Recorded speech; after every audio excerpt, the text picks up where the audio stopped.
ওই জায়গায়। রাহু সপ্তমে অন্যান্য দিকে বেশ কিছু ভালো ফল দেন, কথাটা বুঝুন। কিন্তু বৈবাহিক জীবনের ক্ষেত্রে, এই ক্ষেত্রে কিন্তু তার একটা অন্য ধরনের আকাঙ্ক্ষা এনে দেবে। এসছিল, আকাঙ্ক্ষাটা চলছে, আজ নয়, আগে থেকেও চলছে। বর্তমান বরং শনি অষ্টমে অবস্থান করছেন, অষ্টম থেকে সপ্তমের মতো কিছুটা ফল দেওয়ার সুবাদে। আচ্ছা, আয় রোজগারের যে জায়গাটা, কর্মের মাধ্যমে তো আয় হবে, কিন্তু সেখান থেকে উনি সঞ্চয় কি করতে পারবেন? আবার দেখুন এখানে মজাটা আছে, হুম। কত তারিখে আবার শুক্র সেই কর্মাধিপতি আবার আসছেন দেখুন লগ্নে লগ্নে। আসছেন। হ্যাঁ, আবার দেখুন 13 তারিখের পর থেকে, বিশেষ করে 13 তারিখ পরে গ্রহ একটা এলে একটু পা দিতে তো সময় লাগে। 15 তারিখের পর থেকে আবার কর্মপ্রাপ্তির যোগও দেখছি। মানে কেউ যদি চায় যে পুরনো কর্মটা ছেড়ে দিয়ে নতুন কর্মে যেতে, বোধহয় সেটাও তিনি পারছেন হ্যাঁ, নাকি? একটা চলে গেল বা একটা ছেড়ে দিলেন আর একটা পেলেন, হুম। এটা হতে পারে। বা জোর করে তাকে বাদ দেওয়া হয়েছে, তিনি যদি একটু চেষ্টা করেন আবার কর্মপ্রাপ্তি ঘটে যাবে। আজকের এপিসোডের শুরুতে একটা অনুরোধ আপনার কাছে আমি রাখবো। স্ক্রিনে দেখবেন একটা লেখা যাচ্ছে, মা নর্মদার যে মাহাত্ম্যকথার পিডিএফ বই বিনামূল্যে আপনারা পাবেন। তার জন্য আপনাকে যে হোয়াটসঅ্যাপ নাম্বারটা দেওয়া আছে স্ক্রিনে, ওখানে হোয়াটসঅ্যাপ করতে হবে। আপনারা প্রত্যেকে হোয়াটসঅ্যাপ করুন এবং এই পিডিএফ বই আপনি ফ্রি অফ কস্ট, বিনামূল্যে জাস্ট পিডিএফ বইটা আপনি পাবেন আর কি। বাকিদের সাথে প্লিজ আপনি শেয়ার করবেন। মায়ের কর্মী হিসাবে, মায়ের সন্তান হিসাবে আমরা সবাই একটু করি। আজকের এপিসোডে আপনাদের কাছে আমার এটা বিশেষভাবে অনুরোধ থাকছে। আসুন আজকের মূল এপিসোড শুরু করা যাক। নমস্কার, নর্মদে হার। শিবকন্যা মা নর্মদাকে প্রণাম জানিয়ে আজকের এই এপিসোড শুরু হচ্ছে। আজকের এপিসোডে আমরা কথা বলবো সিংহ রাশি, সিংহ লগ্নের যারা জাতক জাতিকা, 2025 সালের এই সেপ্টেম্বর মাসে আপনাদের জীবনে ঠিক কী ঘটতে চলেছে সেই জায়গা থেকে। আপনাদের অনেকের প্রশ্ন আসতে পারে যে আমার সিংহ লগ্ন কিন্তু রাশি অন্য, তাহলে আপনাকে বাকি এপিসোড দেখতে হবে, বা লগ্ন যদি হয় আপনার রাশি অন্য হয় সেই জায়গা থেকেও দেখতে হবে। মোটামুটি হচ্ছে যে যদি সিংহ রাশি সিংহ লগ্ন হয় তাহলে আজকের এই একটা এপিসোড দেখলেই আপনার কাজ মিটে যাচ্ছে। সিংহ রাশি সিংহ লগ্নে জাতক জাতিকাদের এই মুহূর্তে গোচরকালীন জায়গায় 12টি ভাবের যে যে জায়গায় গ্রহাবস্থান বসে আছে, এই গ্রহাবস্থান আপনার ব্যক্তিগত জন্মছকে যদি থাকে তাহলে আজকের এই আলোচনা আপনার জীবনে 100% মিলবে। কোথায় কোথায় অমিল হবে, কার কার জীবনে কিছুটা কিছুটা মিলবে, কেন মিলবে না, সেই জায়গাগুলোও কিন্তু আপনার কাছে সত্য রাখার আমি চেষ্টা করব। আজকের এই এপিসোডটা আপনি শুরু থেকে এই মেন্টালিটি নিয়ে দেখুন যে ধরুন আপনারও সিংহ লগ্ন সিংহ রাশি, আমারও সিংহ লগ্ন সিংহ রাশি, ওনারও সিংহ লগ্ন সিংহ রাশি, কিন্তু তিনজনের জীবন তো এক নয়। আপনি যে বয়সে আছেন, আমি যে বয়সে আছি, উনি যে বয়সে আছেন, এবং তার সাথে সাথে আপনার দশা অন্তর্দশা কী চলছে, আমার দশা অন্তর্দশা কী চলছে, ওনার দশা অন্তর্দশা কী চলছে, সেই নিরিখেও ফল কিভাবে চেঞ্জ হয়ে যায় সেই জায়গাটাও কিন্তু আপনার সামনে রাখবো। তাই কোনো লোভ দেখানো বা ভয় দেখানো আমার উদ্দেশ্য না। আমার উদ্দেশ্য হচ্ছে যে আপনি আজকের এই এপিসোডটা দেখার মাধ্যমে সত্য জানুন এবং আপনার জন্মছকের যে সত্য, আপনার জীবনের যে সত্য, আপনি এই শরীর প্রাপ্ত হয়েছেন, এই জন্ম হয়েছে আপনার কেন, কিসের জন্য, 12টা দিক আছে। কোন দিকে অপূর্ণতা আছে, কোন দিকে আরও বেশি করে পূর্ণতা আপনাকে পেতে হবে, কোনটায় পূর্ণ আছেন ওদিকে আর যাওয়ার দরকার নেই, কোনটা ত্যাগ করতে হবে, এই নিরিখে আপনি আপনার সত্য জানবেন আপনার জীবনের। তার জন্য এই এপিসোডে আমরা একটা প্রমাণস্বরূপ আপনার কাছে রাখছি এবং সেপ্টেম্বর মাসে ঠিক কী কীভাবে আপনার জীবনে ধরা দেবে ইভেন্টগুলো, সেগুলোও রাখছি আপনার কাছে। আপনি যদি মনে করেন চ্যানেল সাবস্ক্রাইব করবেন, প্লিজ আপনি করে নিন। বাকিদের সাথে এপিসোড ভালো লাগলে অবশ্যই আপনি শেয়ার করবেন। আমার রিকোয়েস্ট সেক্ষেত্রে খুব একটা কাজে দেবে না বলেই আমার বিশ্বাস। সিংহ রাশি সিংহ লগ্নের মানুষ, আমি শুরু করব অবৈধ প্রেমের জায়গা থেকে। অবৈধ প্রেম মানে ধরুন কোনো একজন জাতক বা জাতিকা যিনি সিংহ রাশি বা সিংহ লগ্নের, তিনি তার প্রেমিক বা প্রেমিকাকে চিট করছেন কিনা, চিট করছেন কিনা, বা করলে তিনি কেমনভাবে করছেন, তিনি কেমনভাবে ম্যানিপুলেট করছেন তার অপোজিট যে প্রেমিক বা প্রেমিকাকে। আবার অনেকে কিন্তু বিবাহিত জীবনে থাকতে থাকতেও তারা প্রেমের দিকে মানে প্রেমের কি বলবো প্রস্তাব পাওয়া সত্ত্বেও যাচ্ছেন না, কেন যাচ্ছেন না সেটাও আমি খুঁজবো। আমার প্রথম এটা দিয়ে আলোচনা শুরু করছি। তাহলে তো প্রেমে প্রত্যাখ্যান প্রেমে তিনি চিটিং করছেন, এটা কি সত্যি? আমি যেটা ভাবছি এই মুহূর্তে না, করছেন না। না এই মুহূর্তে না। কেন বলছি? আমরা সেপ্টেম্বরে দাঁড়িয়ে আছি। একদম। পঞ্চমপতি বৃহস্পতি তিনি কিন্তু একাদশী। আচ্ছা, আমরা যখন এপিসোড শুট করছি এটা কিন্তু অগাস্ট মাস। হ্যাঁ, আমি কিন্তু সেপ্টেম্বরের তো বার্তা দিচ্ছি হ্যাঁ, না। মানে এই সেপ্টেম্বরের নিরিখে আগের অগাস্টের নিরিখে আগের এপিসোড আপনি দেখে নেবেন। সেপ্টেম্বরের নিরিখে আমরা আলোচনাটা রাখছি। মানে আপনার সামনেও যখন যাচ্ছে এপিসোড সেটা তো অগাস্ট মাস। তো সেই কারণে এই প্রেমের মতো একটা বিষয়, যে প্রেমে আগুন ধরিয়ে দিচ্ছি বা সাংসারিক জায়গায় আপনার মানে মাথায় কোনো বাজে কথা রেখে দিচ্ছি, সেটাও রাখতে চাইছি না। কেননা মা নর্মদার নাম আছে এখানে, আর আপনারা মা নর্মদার প্রচারও করছেন পিডিএফ বই নিয়ে। তো আমি ম্যানিপুলেশন করছি না। হ্যাঁ, প্রেমের জায়গাটা। প্রেমের অধিপতি বৃহস্পতি তিনি একাদশে বসে গেছেন। দেখুন, অতএব বৃহস্পতির মতো গ্রহ তিনি যখন একাদশে অবস্থান করছেন, এই মুহূর্তে তিনি কিন্তু প্রেমে কাউকে চিট করবেন না, ঠকাবেন না। সিংহ রাশির লোক, সেপ্টেম্বরের কথা বলছি, ইতিপূর্বের ঘটনা আলাদা। আমি আবার বলছি গোচর ভিত্তিতে। কিন্তু আপনার এই পঞ্চমপতি যদি দুস্থানগত হয়ে গেছেন, পাপগ্রহের দৃষ্টি তার প্রতি পড়েছে, তিনি দুর্বল আছেন, তখন তো চিত্রটা বদলাবে। একদম তাই। আমি গোচরের কথা বলছি। সেপ্টেম্বর মাসে কোনো মতে তিনি চিট করতে চাইবেন না প্রেমিক বা প্রেমিকার সাথে। বিবাহিত জীবনের জায়গায় যদি চলে যাই, হ্যাঁ, ওনার সপ্তমের জায়গায় দেখছি রাহু অবস্থান করছেন। অষ্টমপতি শনিও তিনি কিন্তু সেই জায়গায় ফল দিচ্ছেন। হ্যাঁ, এবার কি জানতে চাইছেন? আমি জানতে চাইছি যে বিবাহিত জীবনে সুখ, শান্তি, সম্পর্কের মজবুতি, একে অপরের সাথে বিশ্বাস, ভরসা, একে অপরের সাথে কতখানি পরিপূরক হয়ে আছেন, নাকি বদলানোর জন্য রাস্তা খুঁজছেন, রিপ্লেসমেন্ট খুঁজছেন? অতি সত্যিটা বলতে গেলে রাহু বসে আছেন ওই জায়গায়। রাহু সপ্তমে অন্যান্য দিকে বেশ কিছু ভালো ফল দেন, কথাটা বুঝুন। কিন্তু বৈবাহিক জীবনের ক্ষেত্রে, এই ক্ষেত্রে কিন্তু তার একটা অন্য ধরনের আকাঙ্ক্ষা এনে দেবে। এসছিল, আকাঙ্ক্ষাটা চলছে, আজ নয়, আগে থেকেও চলছে। বর্তমান বরং শনি অষ্টমে অবস্থান করছেন, অষ্টম থেকে সপ্তমের মতো কিছুটা ফল দেওয়ার সুবাদে এই যে একটা সম্পর্ক ছিল, সেটার মধ্যে যে ভুল ছিল, এটা কিন্তু সিংহ লগ্ন বা রাশির জাতকগণ অনুভব করতে শিখছেন বা শিখবেন বা করছেন। প্রত্যেকে কি শিখছেন? হ্যাঁ, কথাটা হচ্ছে আরও শনি যখন চলে আসবেন, এখন তো শুধু আছেন অন্য জায়গায়, একটা ভাবের ফল দিচ্ছেন, অনুভব কিন্তু চলে এসছে ধীরে ধীরে। সেটা একদম প্রকট হয়ে যাবে যখন নভেম্বরের দিকে শনি এসে ঢুকে পড়বেন। বোঝাতে পারলাম? আগে তো একটা অনুভব আসে, তারপর তো সেটা সফলতা কি বিফলতার দিকে যায়। এই মুহূর্তে রাহু বসে আছে মানে তাকে কিন্তু বিপথে পরিচালিত করছে। শনি দূর থেকে, একটা কথা বলছি, দূর থেকে তাকে বোঝাতে চাইছেন, কিন্তু আমিই বসে আছি। এখন কিন্তু তিনি একটু অন্য পথে আছেন, শনি তাকে সেটাকে শুধরানোর চেষ্টা করছেন।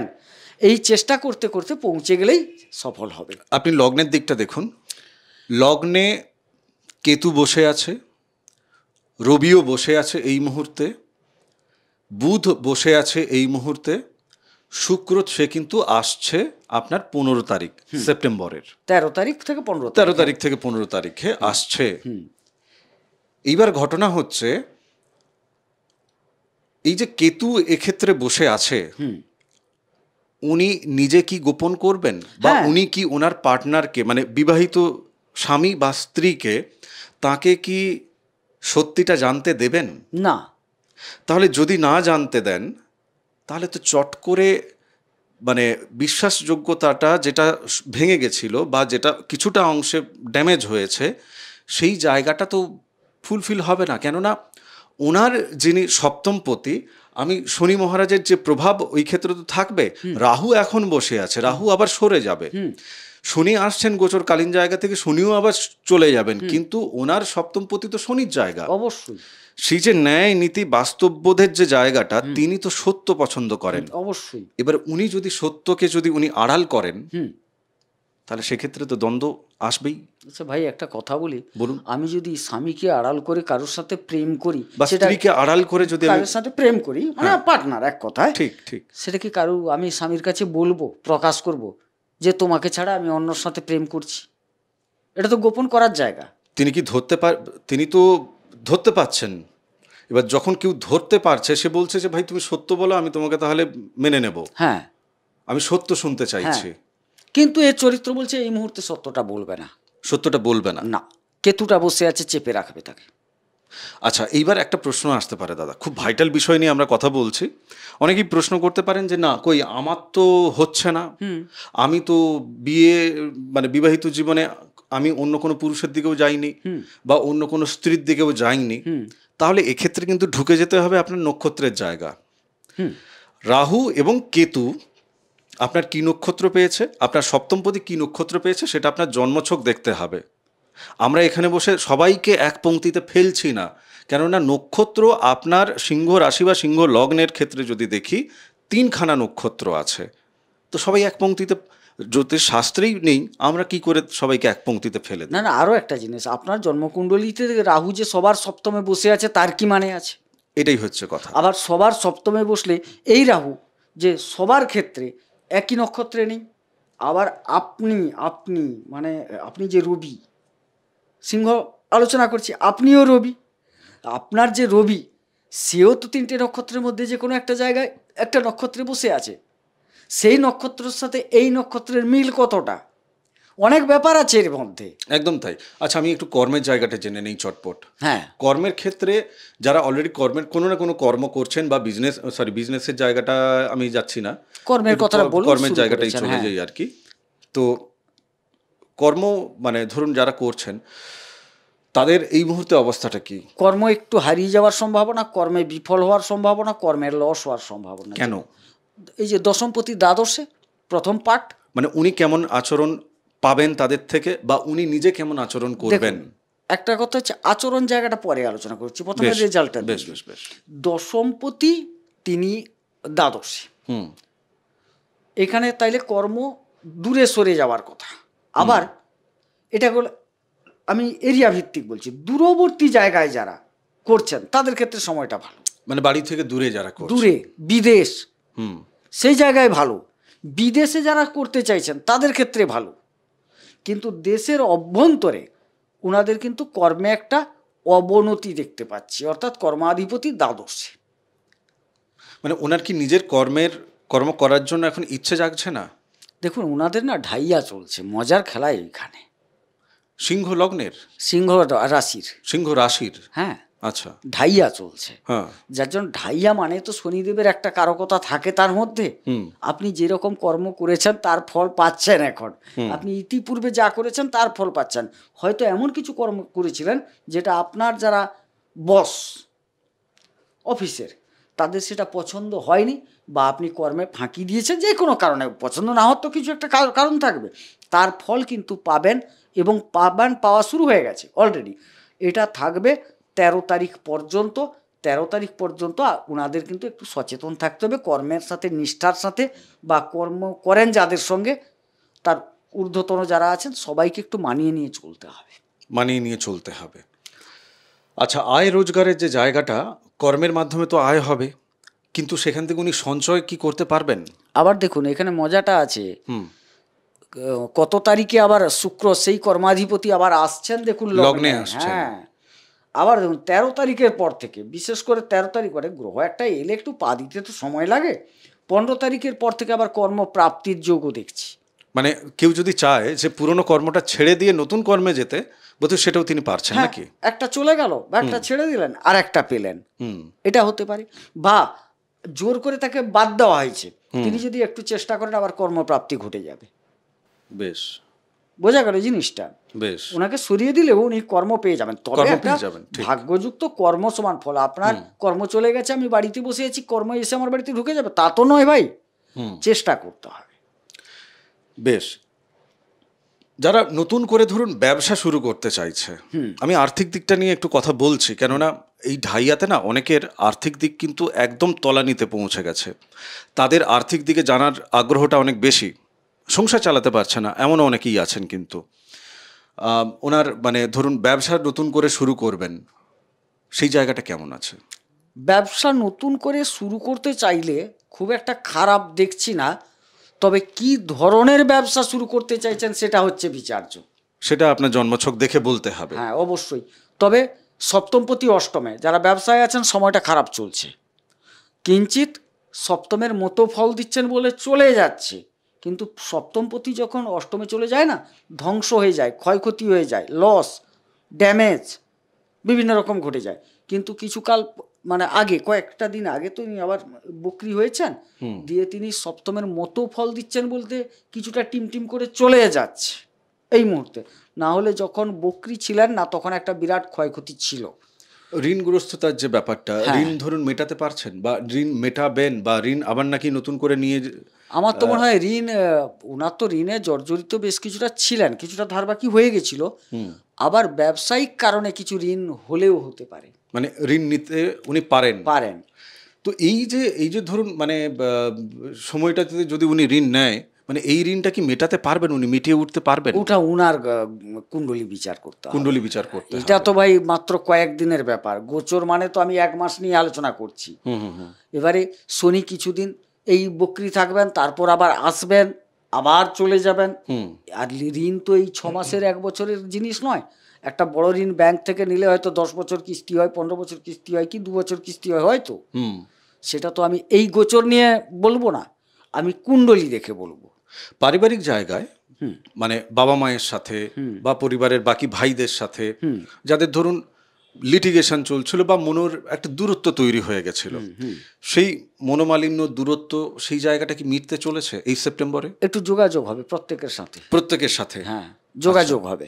আচ্ছা, চতুর্থপতি তৃতীয় এসছে এবং শুরু ছিল একটা ওনাদের মাধ্যমে পরিবারের একটা সঙ্গবদ্ধভাবে কিছু সঞ্চয় হয়েছে এবং ইতিপূর্বে হয়েছে, তার মানে কিছুটা এগিয়েছে, কথা বুঝুন।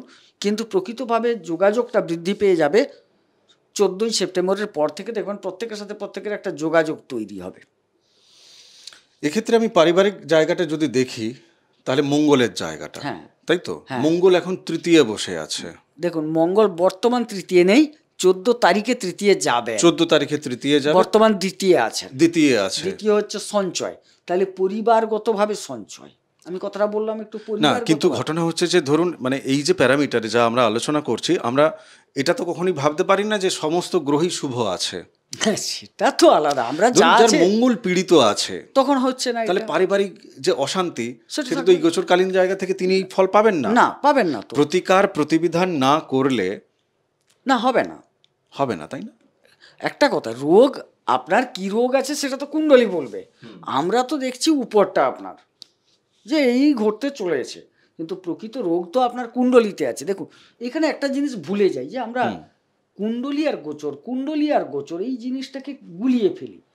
আমি আমার মানে যারা দর্শক আছেন বলবো, এই মঙ্গল ধরুন বোঝাচ্ছি, ঘুরতে যখন তার শুভ পয়েন্টে পৌঁছে যান না এই গোচরে, তখন কিন্তু শুভ ফলটা তিনি পেয়ে যাচ্ছেন। এরই জন্য যে আপনি ভালো পাবেন না খারাপ পাবেন, তাহলে এখানকার দেখতে হয় কেন? বারবার বলা হচ্ছে যে আপনার কুণ্ডলী দেখতে হবে।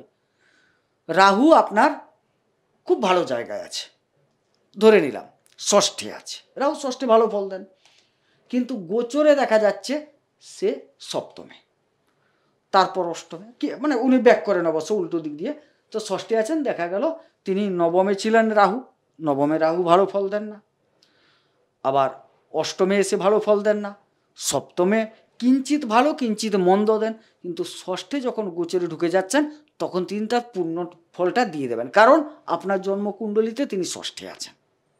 না, আমি এই মুহূর্তে যা দেখছি এই সেপ্টেম্বর মাসের নিরিখে শনি এবং রাহু এখানে একটা শ্রাপিত যোগ কিন্তু তৈরি হয়ে আছে, ওটা যেটা তোমার সাথে এর আগে এপিসোড ছিল শ্রাপিত যোগের।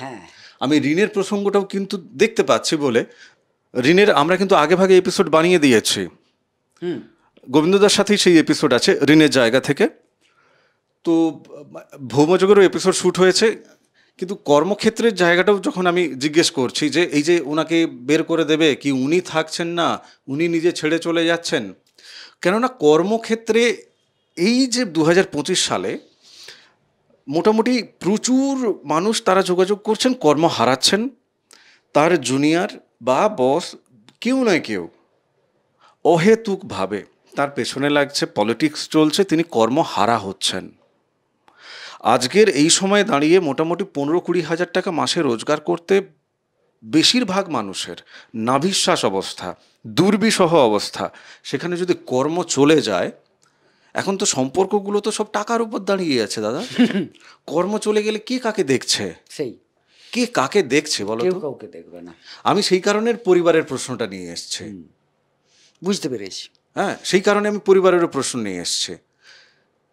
নতুন করে কর্ম পাবে কিনা যদি চলে যায়, বা উনি ষড়যন্ত্রের শিকার হচ্ছেন কিনা। আমরা আলাদা করে একটা সিরিজ অলরেডি চলছে আমাদের, কর্মক্ষেত্রে ষড়যন্ত্র হওয়া এবং কর্মপ্রাপ্তি পুনরায় হবে কিনা, যে প্রশ্নটা রাখলাম। এটা নিয়ে আরও ডিটেলসে, আরও ডেপথে আলোচনা যাব আমরা। আমার লাস্ট প্রশ্ন, এনার মন এবং শরীর এখন ঠিক কোন জায়গায় আছে? দেখুন, কেতু বসে আছেন দীর্ঘদিন, কিন্তু বর্তমান সময়কালটা দেখতে পাচ্ছি 17 তারিখ পর্যন্ত আপাতত ভালো। আপাতত ভালো কেন না, বুধাদিত্য যোগ তৈরি হয়েছে, রবি তার নিজের ঘরে বসে আছেন। অতএব কেতু যাই নক্ষত্র পান, তিনি যতটা মাথাছাড়া দিতেন ততটা দিতে পারবেন না। কিন্তু যখন আবার এই রবি সরে যাবেন, বুধাদিত্য যোগ ভেঙে যাবে, তখন কিন্তু আবার শরীরের একটা ইমিউনিটির প্রভাব অবশ্যই, আর গুপ্ত রোগ, কিছু কিছু গুপ্ত রোগ থাকে, সেটা প্রভাব বিস্তার করতে পারে। তবে শনি রিলেটেড যে রোগগুলি হয়, সাধারণত একটু গাঁটের, একটু নার্ভ জাতীয় এই জায়গাগুলো কিন্তু প্রভাব বিস্তার করে আছে। অষ্টমে শনি বসে আছেন, হয়তো সপ্তম ভাবের মতো ফল দিচ্ছেন, কিন্তু বসে আছেন অষ্টমে, এবং সেটা আরও খারাপের দিকে যাবে। অবশ্য বয়স অনুসারে মানে শনি যে প্রভাব বিস্তার করেন, তিনি তো 36 বছরের পর প্রভাবটা ফেলেন। তাহলে 36-এর আগে আপাতত যারা আছেন তাদের ক্ষেত্রে খুব একটা বলবো না। আবার যে একদম ঘটবে না সেটাও বলছি না, রেয়ার ঘটতে পারে। 36-এর উপরে যাদের বয়স, তাদের ক্ষেত্রে কিন্তু এই প্রভাবটা অধিক পরিমাণে বিস্তার করবে। বেশ, আজকের এই এপিসোডে নাক্ষত্রিক জায়গা থেকে যদি তোমাকে জিজ্ঞাসা করি, তিনটের যে নক্ষত্র আছে এনাদের, আপনারা নক্ষত্র যদি না জেনে থাকেন তাহলে কিন্তু আপনাকে যোগাযোগ করতে হবে মানে ভাগ্য গণনার জন্য।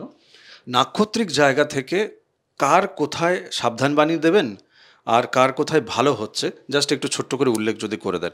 একদম প্রথমেই সাবধানবাণী হচ্ছে, শনি অষ্টমে বসে আছেন, বলছি সবাই সপ্তমের মতো ফল দিচ্ছেন, কিন্তু অষ্টমে আছেন, তার কিছুটা ফল সেখানে পাচ্ছেন।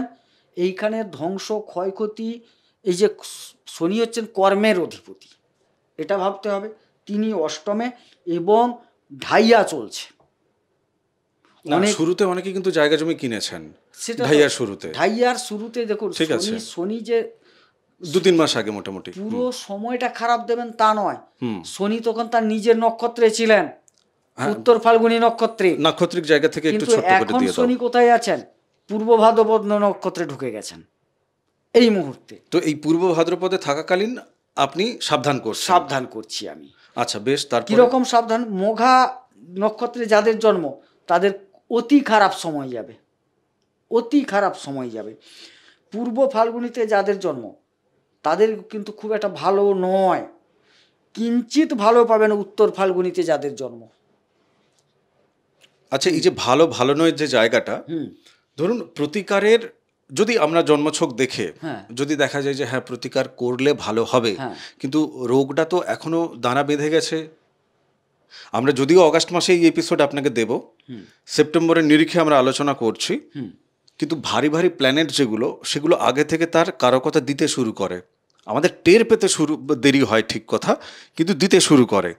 সেই জায়গা থেকে প্রতিকার প্রতিবিধানের জায়গাটা এখনই কি ওনাদের নেওয়া দরকার, বা ওনারা নিলে কি এই জায়গা থেকে পরিত্রাণ পেতে পারেন? দেখুন, গ্রহগুলি ক্রমান্বয়ে আবর্তন করছেন, তো অবশ্যই পেতে পারেন, অবশ্যই। এবারে প্রশ্ন হচ্ছে যে আপনার কুণ্ডলিটা বিচার করে দেখতে হবে কোন গ্রহের প্রতিকার দেব। এবং আপনাকে প্রতিকার নিতে গেলে নিয়ম যেগুলো দেওয়া হবে সেগুলো আপনাকে পালন করতে হবে। এটা মেন্টালিটি নিয়েই যোগাযোগ করবেন যে ওই নিয়মগুলো আপনাকে পালন করতে হবে। ওগুলো মানুষই করতে পারে, এমন নয় যে ওই নিয়ম এত কঠিন আপনি করে উঠতে পারবেন না, ফাঁক ফোঁকো রেখে কথা বলছি, বিষয়টা সেটা না। আজকের এই আলোচনা শেষে এসে আমি এটুকু বলতে পারি যে আপনার জন্মছক আপনাকে সত্য জানাবে। আমরা আপনাকে সত্য জানানোর চেষ্টা করলাম। হ্যাঁ, অবশ্যই কোথাও মানে অজ্ঞানবশত কিছু কিছু প্রসঙ্গ হয়তো আলোচনায় যাচ্ছি না, আবার সময়ের দিক থেকেও কিছু কিছু আলোচনায় যাচ্ছি না। কিছু আলোচনায় যাচ্ছি না সময়ের জায়গা থেকে, কিছু অজ্ঞানবশত, আর কিছু আলোচনায় সত্যিই যাচ্ছি না, কেননা সেটা আপনার জন্মছক না দেখে যদি আমরা এখানে আলোচনা করি না, শুনতে হয়তো আপনার ভালো লাগবে, কিন্তু আসল সত্যে পৌঁছানো যাবে না। সত্য আপনার জন্মছকে লুকিয়ে আছে, আপনার সত্য। ভালো থাকুন, সুস্থ থাকুন, ভক্তির পথে থাকুন। তপভূমি নর্মদা, মা নর্মদার মাহাত্ম্য কথার অডিও সিরিজ 365 এপিসোড আমার চ্যানেলে আছে, আলাদা প্লেলিস্ট করা আছে, প্লিজ আপনি শুনবেন। আর যদি আজকের এই এপিসোড আপনার মনে হয় যে আপনি আপনার পরিচিতদের মধ্যে শেয়ার করবেন, প্লিজ শেয়ার করবেন। চ্যানেল অবশ্যই প্লিজ সাবস্ক্রাইব করবেন। নমস্কার, নর্মদেহার। নর্মদেহার।